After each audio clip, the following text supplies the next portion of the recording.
Hi everyone. ഇന്ന് നിങ്ങൾക്കായിട്ട് എടുത്തു തരാൻ ഉദ്ദേശിക്കുന്ന ഈ ഒരു ടോപ്പിക് എന്ന് പറയുന്നത് വളരെ എളുപ്പമാണ്. പക്ഷെ എന്നാൽ ഒരുപാടധികം ആളുകളിൽ കൺഫ്യൂഷൻ ഉണ്ടാക്കുന്ന ഒരു ടോപ്പിക്കാണ്. ഒരു പ്ലാനിൽ നമുക്ക് എങ്ങനെ സ്ലോപ്ഡ് റൂഫിനെ പ്ലോട്ട് ചെയ്യാൻ പറ്റും എന്നുള്ളത് കുറേ പേർക്കെങ്കിലും കുറച്ച് പാടായിട്ടുള്ള ഒരു കാര്യമാണ്. അത് നിങ്ങൾ ഇപ്പോൾ ഇത്രയും നാൾ ഫോളോ ചെയ്ത് വന്നൊരു മെത്തേഡ് എന്ന് പറയുന്നത് ലൈൻ എടുത്തതിന് ശേഷം ഓരോ കോർണറിൽ നിന്നും നിങ്ങൾക്ക് ഒരു ആംഗിൾ കൊടുത്ത് ഞാനിപ്പോൾ 45 എന്ന് പറയുന്ന ഈ ഒരു ആംഗിൾ പ്ലോട്ട് ചെയ്തതിന് ശേഷം ഇതുപോലെ റിപ്പീറ്റഡ് ആയിട്ട് നിങ്ങൾ ഇതുപോലെ ഓരോ സൈഡിൽ നിന്നും വരുന്ന ആംഗിളിനെ പ്ലോട്ട് ചെയ്താണ് നിങ്ങൾ കൊടുക്കുന്നത്. അത് ഇതുപോലെ ഓരോ സൈഡിൽ നിന്ന് വരുമ്പോൾ നമ്മൾ അതിനനുസരിച്ച് കാൽക്കുലേറ്റ് ചെയ്തൊക്കെ നമുക്ക് എന്ത് ചെയ്യേണ്ടതായിട്ട് വരും, പ്ലോട്ട് ചെയ്ത് കൊടുക്കേണ്ടതായിട്ട് വരും.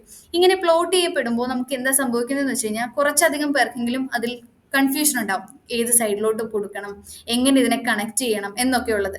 അപ്പോൾ അത് മാറ്റിക്കൊണ്ട് നമുക്ക് ഇത് എങ്ങനെ ചെയ്യാമെന്നുള്ളത് കാണിച്ചു തരാം. അതിനായിട്ട് നമ്മൾ ഈ റൂഫിന്റെ ഈ ഒരു പോളി ലൈനിനെ ഞാൻ ഇതുപോലെ സെലക്ട് ചെയ്യുന്നു.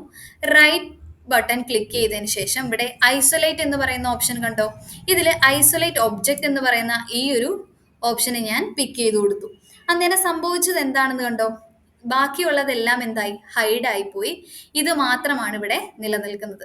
ഇനി ഇതിലേക്ക് ഞാൻ ഓഫ്സെറ്റ് എന്ന് പറയുന്ന ഷോർട്ട് കീ അടിച്ചു കൊടുക്കുന്നു. ഓഫ്സെറ്റിന്റെ ഷോർട്ട് കീ ഓ അടിച്ചു കൊടുത്ത് ഞാൻ എന്ത് ചെയ്യുന്നു, ഇതിലേക്ക് ഓഫ്സെറ്റിനെ ആഡ് ചെയ്ത് കൊടുക്കുകയാണ് ചെയ്യുന്നത്. ഈ ഓഫ്സെറ്റ് ഞാനൊരു 10 അടിച്ചു കൊടുക്കുന്ന വാല്യൂ. ഞാൻ ആ ടൈപ്പ് ചെയ്ത് കൊടുത്ത വാല്യൂ 10 തന്നെ ആവണമെന്ന് നിർബന്ധമില്ല. നിങ്ങൾക്ക് ഏത് വാല്യൂ ആണോ ആപ്റ്റായിട്ട് തോന്നുന്നത് അത് നിങ്ങൾക്ക് ചൂസ് ചെയ്യാം. ആ കൊടുക്കുന്ന ഓഫ്സെറ്റുകൾ എല്ലാം ഉള്ളിലേക്കായിരിക്കണം കൊടുക്കേണ്ടത്.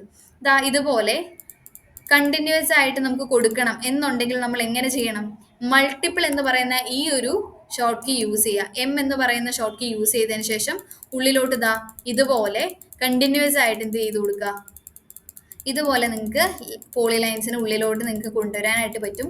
ഇങ്ങനെ കൊണ്ടുവന്നതിന് ശേഷം ഇതുപോലെ കൊണ്ടുവന്നതിന് ശേഷം എന്ത് ചെയ്യണം, ലൈൻ ടൂൾ എടുക്കുക. ലൈൻ ടൂൾ എടുത്തതിന് ശേഷം ഞാനിവിടെ ജസ്റ്റ് ഇതിൻ്റെ കളർ ഒന്ന് മാറ്റുകയാണ്. ലൈൻ ടൂൾ എടുത്തതിന് ശേഷം ഈ ഒരു കോർണറിൽ നിന്ന് ഈ ഒരു കോർണറിലേക്ക് ഞാൻ എന്ത് ചെയ്യുന്നു, ഇതുപോലെ ലൈനിനെ വരച്ചു കൊടുത്തു. ഇങ്ങനെ ലൈനിനെ വരച്ചു കൊടുത്തതിന് ശേഷം ഓരോ ലൈനിനെയും ഇതുപോലെ കണക്ട് ചെയ്യാം.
ഓക്കെ, ഇതിങ്ങനെ നമ്മൾ കംപ്ലീറ്റ് ചെയ്തതിന് ശേഷം ഇനി നമ്മൾ യൂസ് ചെയ്യേണ്ടത് ഫില്ലറ്റ് എന്ന് പറയുന്ന ടൂളാണ്. ഫില്ലറ്റ് നമ്മൾ യൂസ് ചെയ്യുന്നത് ഇതുപോലെ കണക്റ്റഡ് ആവാതെ കിടക്കുന്നതിന് നമ്മൾ എന്ത് ചെയ്യുന്നു, ഇതുപോലെ ജോയിൻ ചെയ്ത് കൊടുക്കുകയാണ് ചെയ്യുന്നത്.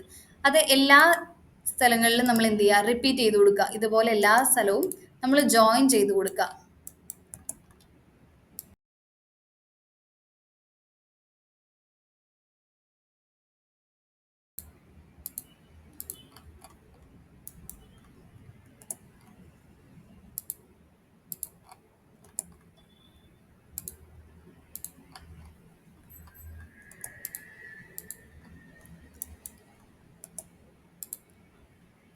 ഇങ്ങനെ എല്ലാ എഡ്ജസും നമ്മൾ ജോയിൻ ചെയ്തതിന് ശേഷം ലൈൻ ടൂൾ തന്നെ എടുത്ത് ഈ ഒരു എഡ്ജിൽ നിന്ന് ഈ ഒരു കോർണറിൽ നിന്ന് ഞാൻ എന്ത് ചെയ്യുന്നു, നേരെ അടുത്ത കോർണറിലേക്ക് വേണമെങ്കിൽ നിങ്ങൾക്ക് ഓർത്തോ മോഡ് ഓൺ ആക്കാം. F8 നിങ്ങൾക്ക് വേണമെങ്കിൽ ഓൺ ചെയ്ത് കൊടുക്കാം.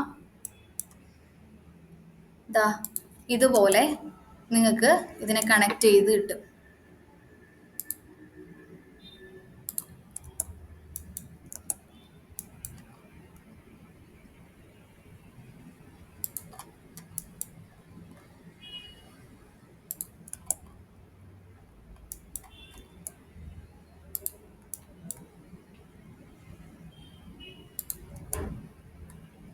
ഓക്കെ. ഇപ്പൊ നമ്മൾ എന്ത് ചെയ്തിട്ടുണ്ട്? എല്ലാ ലൈൻസിനെയും കണക്ട് ചെയ്തു. ഇനി ഇവിടെ നമ്മൾ ചെയ്യേണ്ടത്, ഇവിടെ ഓഫ്സെറ്റ് എടുക്കാനായിട്ട് നമ്മൾ യൂസ് ചെയ്തിട്ടുള്ള ഈ ലൈൻസിനെ നമ്മൾ എന്ത് ചെയ്യുന്നു? ഡിലീറ്റ് ചെയ്ത് കളയാണ് ചെയ്യുന്നത്. ദാ സെലക്ട് ചെയ്യുന്ന ഈ ലൈൻസിനെ ഞാൻ ഇതുപോലെ ഡിലീറ്റ് ചെയ്തു. ഡിലീറ്റ് ചെയ്യുമ്പോൾ ഒരു കാര്യം നിങ്ങൾ ശ്രദ്ധിക്കേണ്ടത്, ഒരു കാരണവശാലും ഐസൊലേറ്റ് ചെയ്യാൻ നമ്മൾ യൂസ് ചെയ്ത ആ ബൗണ്ടറിനെ ഡിലീറ്റ് ചെയ്യരുത്. അതിനുശേഷം ആ ബൗണ്ടറിനെ തന്നെ വീണ്ടും പിക്ക് ചെയ്തതിന് ശേഷം എന്ത് ചെയ്യുന്നു? ഐസൊലേറ്റിൽ എൻഡ് ഒബ്ജക്റ്റ് ഐസൊലേഷൻ എന്ന് പറയുന്ന ഈ ഒരു ഓപ്ഷനെ പിക്ക് ചെയ്ത് കൊടുക്കുന്നു. ഇത് കണ്ടോ? അപ്പൊ നമുക്ക് എന്ത് കിട്ടി? ഈ ഒരു പ്ലാനിന്റെ ഉള്ളിൽ തന്നെ നമുക്ക് ഇതുപോലെ ഒരു സ്ലോപ്ഡ് റൂഫിനെ എങ്ങനെ വരും എന്നുള്ളത് നിങ്ങൾക്ക് ഇവിടെ കാണാനായിട്ട് പറ്റും. Okay, thank you.